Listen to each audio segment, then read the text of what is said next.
Alright guys, सो आज का topic है ज्योमेट्रिकल स्लैश रे ऑप्टिक्स। तो हम स्टार्ट करते हैं बेसिक सी चीज़ से कि हमको कोई भी चीज़ दिखती कैसे है। ठीक है, तो एक रूम है मान लो, और यहाँ पे एक ऑब्जेक्ट रखा हुआ है और ये तुम्हारी आंखें हैं। तो अब तुम्हारी आंखों को ये ऑब्जेक्ट दिख कैसे रहा है? तो एक बल्ब है, ठीक है, इसको लाइट सोर्स बोल दो। जब ये रे ऑफ लाइट इस बल्ब से निकल के इस ऑब्जेक्ट पे पड़ती है और इस ऑब्जेक्ट से रिफ्लेक्ट होकर तुम्हारी आंखों पे पड़ती है, तब तुमको ये ऑब्जेक्ट दिखता है। जब कमरे में पूरा अंधेरा होता है, कब? जब तुम लाइट बंद कर दो, ठीक है, तुम्हारा बल्ब बंद कर दो, एंड और कोई लाइट सोर्स भी ना हो, सपोज सन, तो कोई ऐसा लाइट सोर्स भी ना हो, तो ऐसा कभी सिनेरियो बनेगा ही नहीं कि कोई लाइट सोर्स ही प्रेजेंट नहीं है, तो कोई लाइट सोर्स की रे कैसे इस ऑब्जेक्ट पे पड़ेगी और तुम्हारे आंखों पे गिरेगी? नहीं गिरेगी। इसलिए ऑब्जेक्ट तुमको नहीं दिखता है जब अंधेरा होता है और कोई लाइट सोर्स नहीं होता है। तो ठीक है, पता होगी काफ़ी लोगों को ये बात है, बट फिर भी स्टिल। अब यार थ्योरी स्टार्ट करने के पहले ना एक इम्पॉर्टेंट पॉइंट ये है कि हम इसको रे ऑप्टिक्स क्यों बोल रहे हैं। देखो, एक तुम्हारा लाइट सोर्स जो है, ठीक है, इससे बहुत सारी रे निकलती होगी, ठीक है, मिलियंस ऑफ इलेक्ट्रोमैग्नेटिक वेव्स निकलती है, और उस वेव की नेचर डिटेल्स पे नहीं जाएंगे इस चैप्टर में। बट रे ऑप्टिक्स क्यों बोल रहे हैं? क्योंकि फिजिक्स में हम पहले चीज़ों को सिंपल तरीके से समझते हैं, सिंपल सिनेरियो में अप्लाई करके समझते हैं, ताकि हम आगे जो थ्योरी एक बार समझ आ गए तो हम कभी भी उसको कॉम्प्लेक्स सिचुएशंस में अप्लाई कर पाएंगे। ठीक है, तो जैसे एक लाइट सोर्स है, सन है, तो मैं हमेशा रेस की बात करूँगा, या सिंपल रेस, मतलब एक दो रे लेके बात करूँगा। ठीक है, अब ये सन है, ऐसी एक रे तो बस नहीं निकलती होगी, तुमको पूछना चाहिए सर इतनी सारी है, आसपास इतनी सारी रे है, उससे कोई फ़र्क नहीं पड़ता। तुम ये एक रे पे पढ़ो, तुमको समझ आ जाएगा कि तुम सही जा रहे हो, तुमको इतनी सारी रे कंसीडर करने की ज़रूरत नहीं है अगर तुमको कुछ सिंपल चीज़ों का एनालिसिस करना है। ठीक है, तो ये हो गई बात। आगे चलते हैं। अब आगे क्या है, एक क्वेश्चन एक दो क्वेश्चन देखते हैं यार, एकदम सिंपल, ठीक है, जिससे एक प्लेटफॉर्म सेट होगा हमारी थ्योरी के लिए। ठीक है, तो सपोज एक वॉल है, हाइट एच है। अब हाइट एच है एंड तुमको क्वेश्चन में बोल रखा है कि एक ऐसा लाइट सोर्स है जो हमेशा इसी डायरेक्शन में लाइट एमिट करता है। ठीक है, इसकी डिग्री भी दे रखी कि हमेशा 37 डिग्री बनाएगा यहाँ से। अब तुमको पूछ रहा है कि अगर सिर्फ इसी डायरेक्शन में हमेशा लाइट रे आ रही है उस सोर्स से, ठीक है, तो अब तुमको इसकी शेडो की लेंथ बतानी। कैसे बताओगे? देखो, ये रे है, ये वाली रे देखो, ठीक है, तो यहाँ इस पॉइंट पे लाइट आ पाएगी ज्योमेट्रिकल कंस्ट्रक्शन से। फिर ये भी जो रे है, ये धरती है तुम्हारी, तो यहाँ पे हर पॉइंट पे लाइट पहुँच पाएगी। ठीक है, हर पॉइंट पे लाइट पहुँच पाएगी। तो ये क्या है, लाइट है यहाँ पे। बट इस पॉइंट के बारे में सोचो, क्योंकि एक ही पॉसिबल डायरेक्शन से लाइट सोर्स से रे आ सकती, जो कि ये है।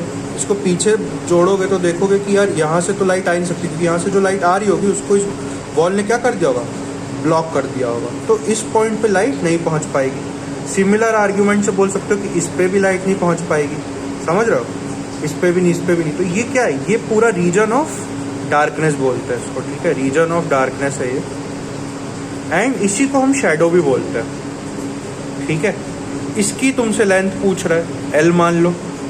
ठीक है, सिंपल है, tan 37 इक्वल्स टू h/l। तो क्या हो गया, तुमको क्या निकालना था, l, तो वो क्या हो गया, h/tan 37। ठीक है, तो ऐसे चलेंगे अपन। चलो सिमिलरली एक क्वेश्चन और देखते हैं। तो क्वेश्चन में क्या बोल रहा है पहले ये देख लो। ठीक है, क्वेश्चन भी मैं लिखा ही हुआ है मेरे कॉपी में, तो तुम लोग नोट कर लो अगर करना है तो क्वेश्चन बोल क्या रहा है कि देखो, a person of height h, जो कि ये भाई साहब है, is running away from lamp post. ये तुम्हारा लैम्प पोस्ट है, जिसकी हाइट कितनी दे रखी क्वेश्चन में, 6h। लैम्प पोस्ट के टॉप पे हमेशा क्या होता है, लाइट सोर्स होता है। ऐसा पॉइंट लाइट सोर्स है, तो वो 360 डिग्रीज पे अपनी लाइट एमिट कर रहा होगा। क्या बोल रहा है कि ये जो पर्सन है उसकी वेलोसिटी क्या है, v। ठीक है, तो ये v वेलोसिटी से इधर जा रहा है। Then find out the size of shadow of person when person is at a distance of d and 2 from the lamp post. तो देखो, ये पर्सन हो गया तुम्हारा, ये तुम्हारा लैम्प पोस्ट हो गया, यहाँ से डिस्टेंस d और 2d पे तुमको बताना है कि इसकी शेडो पहले हमेशा ज्योमेट्रिकल कंस्ट्रक्शन करना है कि सीन में चल क्या रहा है। ठीक है, ये लाइट सोर्स ऐसे इमिट कर पा रहा होगा ऐसे ऐसे ऐसे हर डायरेक्शन में, ठीक है। पर सोच के देखो, अब वापस वही बात है कि लाइट ब्लॉक कहाँ पे हो रही है, पहले तो डायग्राम में देखना पड़ेगा। तो यहाँ पे इस पॉइंट पे लाइट पहुँच पा रही है, इस पॉइंट पे पहुँच पा रही है, इस पॉइंट पे भी पहुँच पा रही है, ये हर जगह पहुँच पा रही है। कब तक? ये वाली जो रे होगी ना, ये वाली, रुको बनाता हूँ, ये वाली जो एकदम रे होगी जो इसके हेड से पास हो रही होगी, इस पॉइंट के इधर तक तो है, आ रही है लाइट, ठीक है, क्योंकि सोचो ऐसे ये सब लाइट्स आ रही है। बट इस पॉइंट के इधर कोई लाइट नहीं आ पाएगी, ठीक है, क्योंकि उसको ये ब्लॉक कर देगा तुम्हारा पर्सन। तो उसकी शेडो क्या हो गई? ये हो गई, ठीक है। पूछा क्या है? लेंथ ऑफ शेडो, मतलब तुमको वाई पूछ रहा है और कुछ वेरिएबल डिस्टेंसेस पे, क्योंकि ये इधर भाग रहा है तो ये डिस्टेंस चेंज होती रहेगी, तो डी और 2D पे तुमको ये वाई बताना है, ठीक है। तो यार अलग अलग क्यों निकालना है? एक्स मान लो, एक्स के टर्म्स में निकाल लो, फिर एक्स को डी और 2D रख देना। तो टेन थीटा क्या है यहाँ पे? देखो टेन थीटा है तुम्हारा 6h/x + y, और ये वाले ट्रायंगल में क्या है? h/y। सॉल्व कर लो, 6y = x + y, x क्या हो गया? 5y, y क्या हो गया? x/5। तो yx के टर्म्स में आ गया तुम्हारा। अब x को क्या रख दो? d रख लो, 2D रख लो तुम्हारे सॉल्यूशन के लिए, तो y आ जाएगा d/5 2D/5, ठीक है। तो ये तुम्हारा पहला क्वेश्चन सॉल्व हो गया। फिर क्या पूछा है? Find out the rate of change of size of shadow. तो पूछ क्या रहा तुमसे? dy/dt पूछ रहा है, फील नहीं करना है, ठीक है। अब कभी कभी होता है कुछ कुछ क्वांटिटीज ऐसे क्वेश्चन में पूछती है, जैसे कि तुम उसको फील करोगे ना, फील कर ही नहीं पाओगे, ठीक है। तुमको सीधे मैथमेटिकल क्वांटिटी पूछ रहा है वो dy/dt, सीधे सीधे, ठीक है। तो कैसे निकालोगे? तुमको अब तुमको देखो v दे रखा है, ठीक है, तो dx/dt दे रखा है, ठीक है। तो अब मैं ये ले रहा हूँ, तुमको क्या दे रखा है? एक सेकंड रुको, तुमको ये दे रखा है, तुमको ये क्या दे रखा है? v दे रखा है dx/dt, ठीक है। अब तुम उस x को यहाँ से ले रहे हो, इस पॉइंट से ले रहे हो। v में हम क्या करते हैं? v vector = dx/dt vector dt, sorry. तो अभी x वेक्टर है, तो वेक्टर का कुछ हम लेते हैं ना इनिशियल पॉइंट, तो वो यहाँ पे ले रखा है। मैं वेक्टर के टर्म्स में इसलिए नहीं बोल रहा क्योंकि सिंपल सा वेक्टर है तुम्हारा, x हमेशा x डायरेक्शन में ही आगे जा रहा है। तुमको dx/dt दे रखा है v, तो तुमको पूछा क्या है? dy/dt पूछा है। तो अब तुमको सिंपल सी बात है d/dt ऑफ x/5 निकालना है, बिकॉज y = x/5 हम निकाल चुके हैं यहाँ पे, ठीक है, ये निकाल चुके हैं। तो इसीलिए d/dt of x/5 which is d/dt of x × 1/5, dx/dt v दे रखा है तो v/5। तो तुम्हारी वेलोसिटी ऑफ शेडो नहीं बोलूँगा, rate of change of length of shadow बोलूँगा, सिंपल सी बात है, ठीक है। अब क्या बोला है? दूसरा और एक चीज़ पूछा है कि the speed of shadow of head of the person when the person is at a distance d and 2D from the lamp post, ठीक है। अगेन वही बात है, इधर से डिस्टेंस दी है। पहले तो ये देख लो, पर्सन का हेड ये है, तो शेडो का हेड किधर होगा? इधर ही होगा, है ना, ऐसे लाइट आ रही है, तो शेडो का हेड इधर होगा। एंड इस अब तुमसे पूछ रहा है कि इसकी क्या है, स्पीड पूछी है, ठीक है। अब तुमको हर वेक्टर तुम्हारा, जब v तुमने डिफाइन किया था तो dx/dt लिखा था, वो वेक्टर तुम्हारा यहाँ से था। तो तुमको जब इसकी स्पीड पूछी है, अब तुमको ऑब्वियसली आंसर v के टर्म्स में ही देना होगा। तो तुम v को जब इधर से डिफाइन कर रहे हो, ठीक है, तो तुमको इसको भी इधर से डिफाइन करना पड़ेगा, ठीक है। तो तुम्हारा जो वेक्टर होगा l, मान लो l वेक्टर, जो कि चेंज हो रहा है टाइम के साथ, ठीक है, टाइम के साथ ये चेंज हो रहा है क्योंकि पर्सन ऐसे जा रहा है, तो ये शेडो भी इधर भाग रही होगी और हेड भी इधर ही जा रहा होगा। तो अब तुमको dl/dt पूछ रहा है। l तुम्हारा x + y है, सीधा सीधा, ठीक है, हमेशा x और y जितना होगा x + y से तुमको l मिल जाएगा तुम्हारा, ठीक है। मैं हमेशा, तुम ये बात समझना कि मैं वेक्टर के टर्म्स में लिखना चाहिए मुझे, टेक्निकली वेक्टर के टर्म्स में लिखना चाहिए, बट अब सिंपल एडिशन हो रहा है क्योंकि दोनों सेम डायरेक्शन में वेक्टर्स है, x भी इसी डायरेक्शन में, y भी इसी डायरेक्शन में।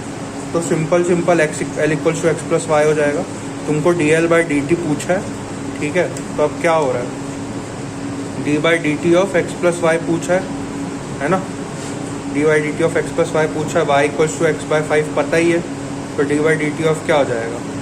x + x/5, 6x/5, है ना। तो 6/5 of dx/dt, which is again 6/5 of v। तो ये भी आ गया, ठीक है, तो ये पता चल गया। तो यही क्वेश्चन था। अभी तुम्हारा क्या निकाला हमने, 6/5 v हो गया ना। अब देखो, मतलब वो अब तुमको क्वेश्चन में क्या पूछा है, distance of D and 2d।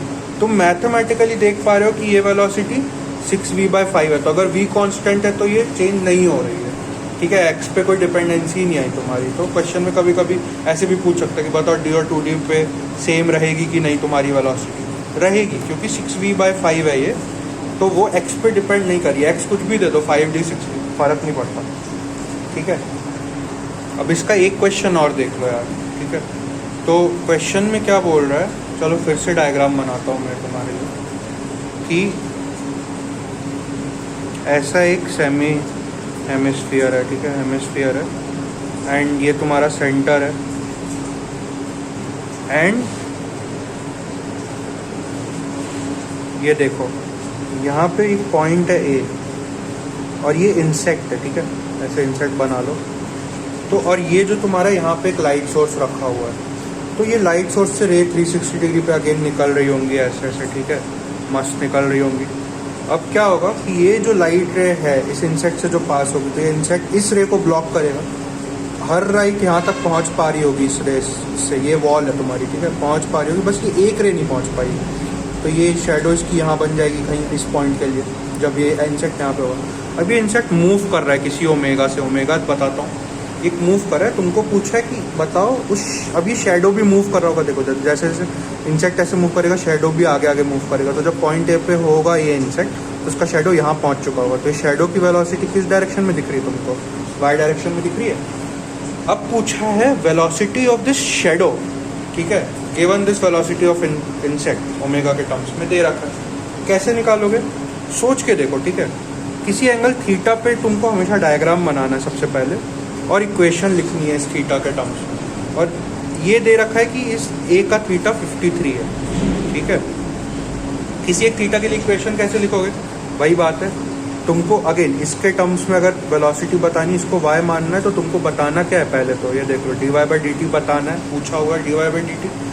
tan theta को क्या लिख सकते हो, y, ये y मैं क्या बोल रहा हूँ, शेडो बोल रहा हूँ, ठीक है।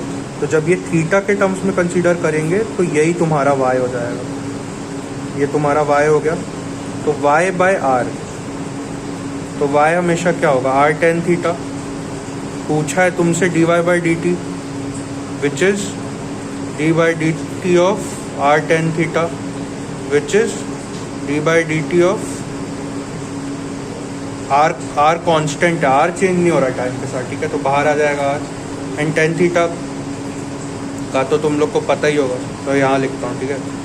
तो dy/dt equals r sec square theta, ये हो गया d/dt।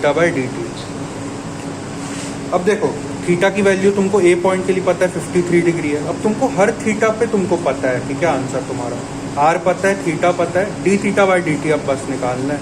तो तुमको ओमेगा कुछ 10/π दिया हुआ था, ठीक है, उस क्वेश्चन में 10/π रिवॉल्यूशंस पर सेकंड। अब तुमको बस d/dt चाहिए। अब थीटा ना, जब तुम जैसे कि लेंथ, अगर तुमको वेलोसिटी मीटर पर सेकंड पे चाहिए होती तो तुम डिस्टेंस मीटर में रखते हो, टाइम सेकंड में रखते हो, तभी मीटर पर सेकंड आती है। ये स्टैंडर्ड यूनिट्स है, मीटर लेंथ की, सेकंड टाइम की। वैसे ही थीटा की स्टैंडर्ड यूनिट क्या होती है, रेडियन, पाई रेडियन। पाई मतलब इक्विवेलेंट टू 180 डिग्री होता है, बट ये पाई रेडियन होता है, ठीक है। तो रेडियन इज द स्टैंडर्ड। जब तुम थीटा रेडियन के टर्म्स में रखोगे तभी तुमको क्या होगा, यहाँ पे हर चीज़, जैसे अगर वेलोसिटी निकाल रहे हो तो ये रेडियन के टर्म्स में रखोगे थीटा, तभी तुमको जाके वेलोसिटी किसके टर्म्स में मिलेगी, स्टैंडर्ड मीटर पर सेकंड में। इसको रेडियन, टाइम को सेकंड के टर्म्स में रखोगे तो ये क्या था, 10/π एक रिवॉल्यूशन कितना होता है, 2π रेडियन 360 डिग्री पर सेकंड, तो रेडियन पर सेकंड। तो ये क्या हो जाएगा, पाई का कट तो 20 रेडियन पर सेकंड हो जाएगा। तो d/dt पता है, sec स्क्वायर 53 पता कर लोगे, r पता कर लोगे, dy/dt आ गया, यही तुमसे पूछा। तो अभी तक के हमने बस इतना ही, बहुत बेसिक से क्वेश्चन पढ़े, कुछ रे ऑप्टिक्स ज़्यादा पढ़ी नहीं, बट ये बेसिक फाउंडेशन बहुत ज़रूरी है आगे की थ्योरी के लिए। अब हम थ्योरी स्टार्ट करेंगे एक्चुअली। अब यार पूरी थ्योरी कवर करने के लिए कुछ बेसिक टर्मिनोलॉजीज की ज़रूरत होती है। तो पहली टर्मिनोलॉजी देखते हैं, ऑब्जेक्ट। बहुत मिलेगा तुमको, ठीक है, real object displace, virtual object displace, ठीक है, ऑब्जेक्ट इज एट इन्फिनिटी, तो देख लेते हैं ना कि क्या होता क्या है, तभी तो क्वेश्चन कर पाएंगे। तो अब क्या है, ऑब्जेक्ट को डिफाइन कैसे करते हैं रे ऑप्टिक्स में। देखो रे से ही डिफाइन होने वाली सारी चीज़ें, ठीक है। तो कैसे डिफाइन होता है, इंटरसेक्शन ऑफ इंसिडेंट रेस जहाँ पे भी हो रहा होगा उसको हम ऑब्जेक्ट बोलते हैं, उसको लोकेशन ऑफ ऑब्जेक्ट वहीं से मिलेगी ना। तो जैसे कि देखो रियल ऑब्जेक्ट बोलते हैं जब जैसे ऑब्जेक्ट रखा है और अगर ऐसा लग रहा है कि लाइट आ रही है वहाँ से, जैसे कि लाइट सोर्स होता है यहाँ पे, ठीक है। अगर मैं 2 रो की बात करता यहाँ पे ऐसे, तो जब तुमको यहाँ पे, अगर तुम यहाँ पे ऑब्जर्वर है और उसको दिख रहा है कि रे जो है डाइवर्जिंग है, किसी ऑब्जेक्ट से रे डाइवर्जिंग तरीके से आ रही है, तो हम उस ऑब्जेक्ट को क्या बोलते हैं, रियल ऑब्जेक्ट, ठीक है। ऐसे ही देखो सपोज यहाँ पे एक ऐसा ऑब्जेक्ट रखा हुआ है जो लाइट को आगे जाने नहीं देगा, बट अब मैं ऐसे 2 रे तो आ ही सकती ना, सिंथेटिक तरीके से मार दो, ऐसे बीम ऑफ लाइट ऐसे मार दो, ऐसे मार दो, तो ये 2 रे आ जाएंगी ऐसे। तो ये 2 रे को कंसीडर करने पे देखो इसके आगे लाइट जा नहीं रही है, ठीक है, यहाँ पे कुछ नहीं है, पर यार डिफाइन किया है। तुम चाहते तो डिफाइन नहीं भी करते अगर तुम थ्योरी लिख रहे होते तो। बट ऐसा होता है ना मैथ्स में, कभी कभी हम क्या करते हैं, बहुत बड़ी इक्वेशन आती है तो हम कुछ को कुछ मान लेते हैं, जैसे कुछ बड़ा सा आया एक्सप्रेशन, हम उसको एक्स मान लेते हैं अगर बाकी कॉम्प्लेक्स चीज़ें सॉल्व करनी हो, फिर एक्स को बाद में रखते हैं। तो ऐसे ही हुआ होगा कि यार बार बार ये पैटर्न्स दिख रहे होंगे कि यार ये ऐसा सिनेरियो बार बार आ रहा है, तो इसको भी डिफाइन कर देते हैं ना, ताकि तुम क्वेश्चन तुमसे पूछना है, तुमको बताना है कि ये सिनेरियो है, तो कैसे बताएगा कोई, सिंपल बोल देगा कि एक वर्चुअल ऑब्जेक्ट रखा हुआ है। तो तुमको खुद समझ में आना चाहिए कि रे कैसी बनानी है, हमको इस पॉइंट पे कन्वर्जिंग रे बनानी है, ठीक है। तो इसीलिए बस ये डिफाइन किया है। बच्चे पूछते हैं कि भाई ये क्या है, वर्चुअल ऑब्जेक्ट है क्या, मतलब फील नहीं आ रही। फील करो भी मत, क्योंकि कुछ फील करने के लिए है ही नहीं ना भाई, यहाँ पे कुछ है ही नहीं। ये यहाँ से रिफ्लेक्ट हो सकता है बट इसके आगे जा ही नहीं रही रेस, तो कुछ है ही नहीं यहाँ पे। बट एक क्वेश्चंस में थ्योरी भी कभी कभी तुमको कोई भी अच्छी थ्योरेटिकल प्रॉब्लम सॉल्व करनी है, मान लो, ठीक है, जो दुनिया में कोई बड़ा साइंटिस्ट अभी तक मतलब सब सॉल्व ही कर रहा है लाइफ में, ठीक है, तो अभी वो प्रॉब्लम सॉल्व नहीं हुई है, तो ऐसे सिनेरियो बनने के लिए डिफाइन कर देते हैं कि हाँ ठीक है, इसको क्या बोलेंगे, वर्चुअल ऑब्जेक्ट। तो याद क्या रखना है, रियल ऑब्जेक्ट अगर बोला है क्वेश्चन में, तो रेज उस ऑब्जेक्ट से कैसी आ रही होंगी, डाइवर्ज कर रही होंगी। और कभी बोला है कि ऑब्जेक्ट रखा हुआ है, वर्चुअल ऑब्जेक्ट रखा हुआ, तो उस लोकेशन पे रेस कैसी होंगी, कन्वर्जिंग होगी, ठीक है, क्योंकि वर्चुअल बोला कुछ है ही नहीं वहाँ पर, तो ये ऐसा ही सिनेरियो बन रहा होगा कन्वर्जिंग रेज वाला, ठीक है। याद भी करने की ज़रूरत नहीं है, ऑब्वियसली कन्वर्जिंग रेज बोल रहा है मतलब ऑब्जेक्ट वहाँ पे पहले था ही नहीं, ठीक है। होता तो क्या होता, डाइवर्जिंग रेज निकल रही होती ना उससे, लाइट सोर्स से कैसी रेज निकलती, डाइवर्जिंग रेज निकलती है, तो याद भी करने की ज़रूरत नहीं। अब कभी कभी बोलता है ऑब्जेक्ट इन्फिनिटी पे रखा है, तो हम क्या मानते हैं, बहुत जब दूर से आ रही हो, कोई दूर से कोई बोलता है कि बहुत दूर तुम्हारा ऑब्जेक्ट रखा हुआ है ऑब्जर्वर से, तो जब ऑब्जर्वर के पास आते आते वो लाइट क्या होंगी, पैरेलल। तो ये 3 चीज़ है ऑब्जेक्ट के टर्म्स में, ठीक है, सिंपल सी। ऐसे ही सेम इमेज के लिए भी है, तो सेम टर्मिनोलॉजीज क्या करना है, इमेज के लिए भी देख लेते हैं। तो जैसे अगर बोल रहा है कि एक रियल इमेज बन रही है, ठीक है, रियल इमेज बन रही मतलब कैसा दिखती होगी तुम्हारी रेस, ऐसे दिखती होंगी, ठीक है। एक्चुअल में वो जो रेज है ना वो कन्वर्ज कर रही होंगी उस पॉइंट पे, तभी उसकी इमेज बन रही होगी, ठीक है, तो इसको रियल इमेज बोलते हैं। अब दूसरा क्या है कि सपोज तुमको बोल रहा है कि वर्चुअल इमेज, ठीक है, तो उससे क्या हो रहा होगा कि जैसे कि एक ऐसे बताता हूँ मैं तुमको डायग्राम में, कि सपोज ये है, ठीक है, ऐसा कुछ दिख रहा है एंड ये है, अब ये बनेगा कब, ठीक है, बताता हूँ। जैसे एक मिरर रखा हुआ था सपोज, यहाँ पे लाइट आई ऐसे, ये लाइट सोर्स है, ठीक है, ये लाइट सोर्स है तुम्हारा, ये लाइट आई और ऐसे रिफ्लेक्ट करके ऐसे चले गई, ये लाइट आई, ये रिफ्लेक्ट करके चले गई, ठीक है। तो यहाँ पे जो ऑब्जर्वर है जिसको सिर्फ ये 2 रेज दिख रही है, ठीक है, जिसको सिर्फ ये 2 रेज दिख रही है, उसको क्या लगेगा कि ऑब्जेक्ट कहाँ पे रखा हुआ है, यहाँ पे रखा हुआ है, ठीक है। अगर मेरे को इमेज देखनी तो उसको कुछ भी रखा हुआ है, तो वो कहाँ रखा हुआ है, देखो ऑब्जर्वर को सिर्फ ये 2 रेज का पता है, इन रेज की हिस्ट्री कभी नहीं पता होती, तुमको फाइनल रे दिखती है, ठीक है, ये समझो इस बात को, पर उस वो रे कहाँ से रिफ्लेक्ट होके आई ये तुमको पता नहीं है, तुमको थोड़ी पता कि ये यहाँ से आई, हो सकता हो कि ये यहीं से आई हो, ठीक है, तुम डिफ्रेंशिएट नहीं कर सकते, तुमको उस रे के मुड़ने के पहले की हिस्ट्री नहीं मालूम है, ऐसा सोचो तुम, ठीक है। तो इस ऑब्जर्वर के लिए जिसको सिर्फ ये 2 रेज दिख रही है, उसको क्या लगेगा कि इमेज कहाँ पर रखी है, यहाँ पर रखिए, क्योंकि अगर सच में यहाँ पे कोई लाइट सोर्स होता है, ऐसी दो रे निकल रही थी तो सेम चीज़ बनती, ठीक है। तो इसीलिए इसको क्या बोलते हैं, वर्चुअल इमेज। दो ये इमेज यहाँ पे नहीं है, इमेज यहाँ पे है, बट ऑब्जर्वर को, जिसको ये दो दिख रही है, उसको तो यही लगेगा कि यहाँ पे रखी है, इसलिए इसको क्या बोलते हैं, वर्चुअल इमेज। तो रियल इमेज के टर्म्स लिए क्या होगा, रियल इमेज में हमेशा रेस कैसी होंगी, कन्वर्जिंग। एंड वर्चुअल इमेज में क्या होगा, हमेशा रेस कैसी होंगी, डाइवर्जिंग।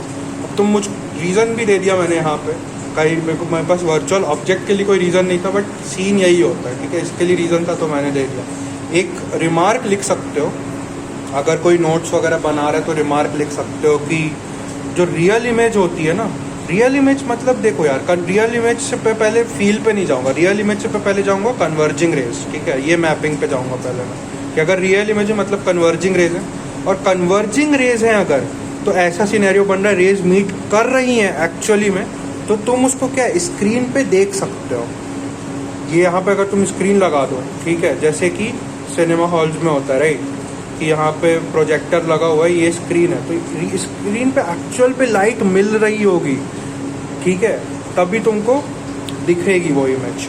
तो स्क्रीन पे तुम देख सकते हो कि क्या फॉर्म हो रहा है, ठीक है, ऐसे लगा के स्क्रीन।